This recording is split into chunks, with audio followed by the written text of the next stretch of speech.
Hello student, आप सब कैसे हैं। मैं हूं विजय दिवाकर और आप देख रहे हैं यूट्यूब चैनल विजय दिवाकर। चलिए हम बात करते हैं कक्षा 10वीं विज्ञान विषय की बोर्ड परीक्षा 2020 में जो जो प्रश्न आ चुकी है उसका विस्तार से हल आपको सिखाते हुए, समझाते हुए, पढ़ाते हुए हमारा चैनल आपको वीडियो बता रहा है। ध्यान दीजिए, हम पहुंचे हैं अभी प्रश्न 14 में। प्रश्न 14 के पहले 13, 12, 11 पूरा प्रश्न 1 तक का वीडियो जो है आपको डिस्क्रिप्शन बॉक्स में दे दूंगा मैं लिंक, आप लोग को वहां से आप उठा करके देख सकते हैं, या फिर हमारे चैनल को सब्सक्राइब करके प्लेलिस्ट में जाइए और वहां पर आप विज्ञान के पूरे मॉडल क्वेश्चन पेपर का सॉल्यूशन देखिए। तो चलिए, बोर्ड परीक्षा 2020 में विज्ञान सेट ए में जो प्रश्न 14 आ चुका है उसका हल विस्तार से सीखिए।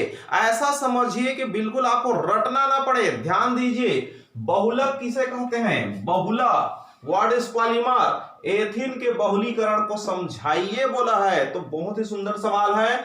बहुलक का मतलब होता है विज्ञान की भाषा में, ध्यान दीजिए, छोटे छोटे कार्बनिक जो अणु होते हैं वे आपस में जुड़ जाते हैं। छोटे छोटे, बहुत सारे छोटे छोटे कार्बनिक अणुओं को आपस में जोड़ा जाता है और जुड़ करके वो बड़े अणु बनते हैं।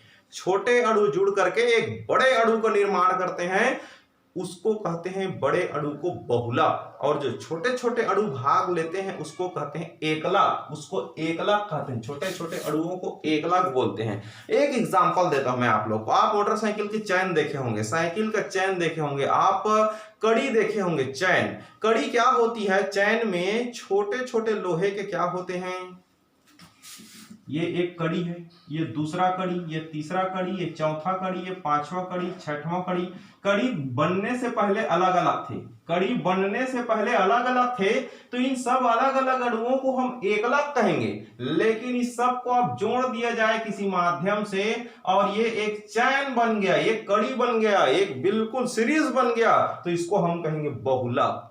इस तरह से छोटे छोटे अणुओं का आपस में जोड़ करके बहुलक बनाने की जो प्रक्रिया है उसको कहते हैं बहुलीकरण, पॉलीमराइजेशन कहते हैं।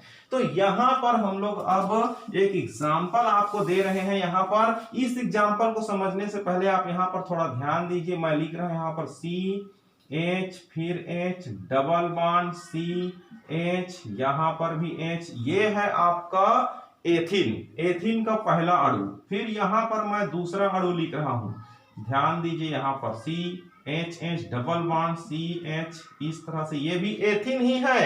यहां पर मैं एथिन का तीसरा अणु लिख रहा हूं, यहां पर ध्यान दीजिए, एथिन का तीसरा अणु है ये हो गया आपका एथिन का तीसरा अणु।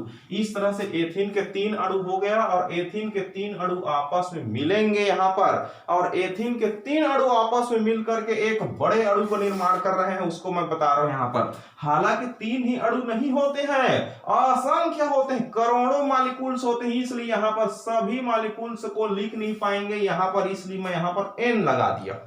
आपको समझाने के लिए मैं 3 अणु को जोड़ करके बताऊंगा, लेकिन यहां पर 3 अणु को हम लेंगे नहीं, यहां पर हजारों अणु रहेगा, तो उसके लिए हम यहां N लगा देते हैं।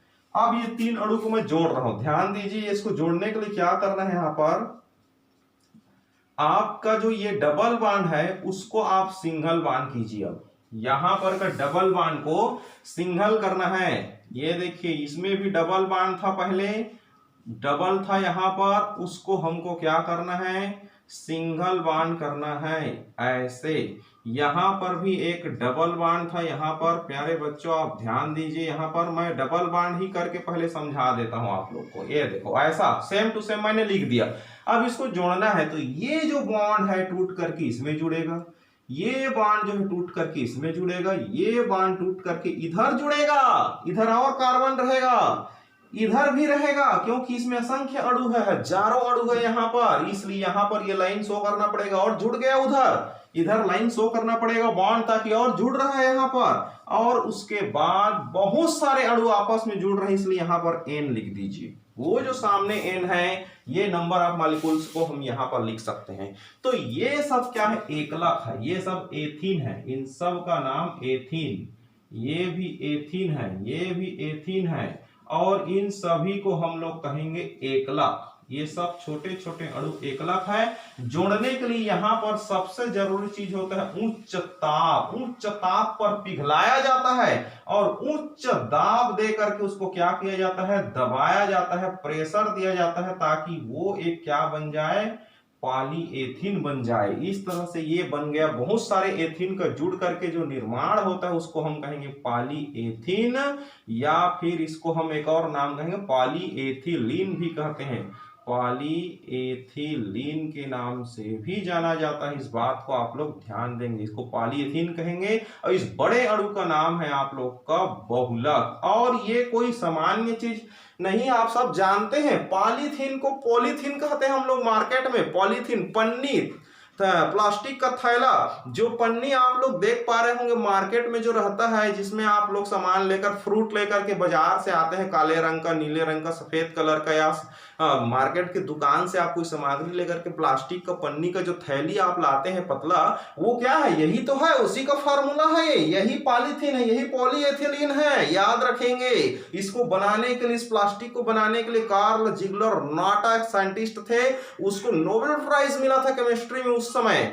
तो यहां पर हम आपको बता दें कि इसी को मैं यहां ऐसा लिखा हूं, ये 3 अणु है, समझाकर मैंने बताया डिटेल में। उसका एक लिखना है आपको, चाहे तो अथवा करके आप पूरा लिख सकते हैं डिटेल में। हालांकि बड़े क्वेश्चन है, ज्यादा नंबर का, इसलिए मैंने डिटेल में आप लोग को बताया। लेकिन यहां पर इसको मैं एक बार भी लिख सकता हूं, इसके सामने n, फिर उसके बाद यही n को यहां लगा दीजिए, और ये डबल बॉन्ड को आप सिंगल करिए और इधर एक एक बॉन्ड और कर दीजिए, ताकि ऐसी मॉलिक्यूल इसमें भी जुड़ रहा है, इस पार भी जुड़ रहा है। और यहां लिख दीजिए उच्च ताप और उच्च दाब। यहां पर हालांकि बहुत सारे हैं, कम दाब का भी प्रयोग किया जाता है। ये 2 प्रकार के पॉलीएथीन होती है, यहां पर कहना चाहिए, एक तो निम्न घनत्व वाला होता है और एक उच्च घनत्व वाला होता है। तो यहां पर उतना डिटेल आप मत जाइए, वो सब क्लास 12 और आगे की बीएससी एमएससी में आप लोग पढ़ेंगे।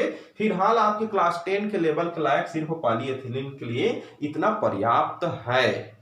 तो बिल्कुल इसका उपयोग जो है प्लास्टिक थैली पन्नी में किया जाता है। इसके बहुत सारे उपयोग है, प्लास्टिक का आप सब लोग जानते ही हैं। तो इस तरह से ये बहुलक किसे कहते हैं, एथीन के बहुलीकरण को समझाइए, हमने एग्जांपल देकर के आपको बताया। स्क्रीनशॉट ले सकते हैं प्यारे बच्चों। और इस तरह परीक्षा में आने लायक, बोर्ड परीक्षा में आने लायक एक से बढ़कर एक इंपॉर्टेंट क्वेश्चन का अगर आप वीडियो पाना चाहते हैं तो आप हमारे चैनल को सब्सक्राइब करें, बेल आइकन को दबाएं, और अगर लोगों को कुछ फायदा देखना चाहते हैं कम से कम अपने 5 फ्रेंड लोगों को शेयर कीजिए, ताकि उसका भी भला हो जाए। Thank you so much.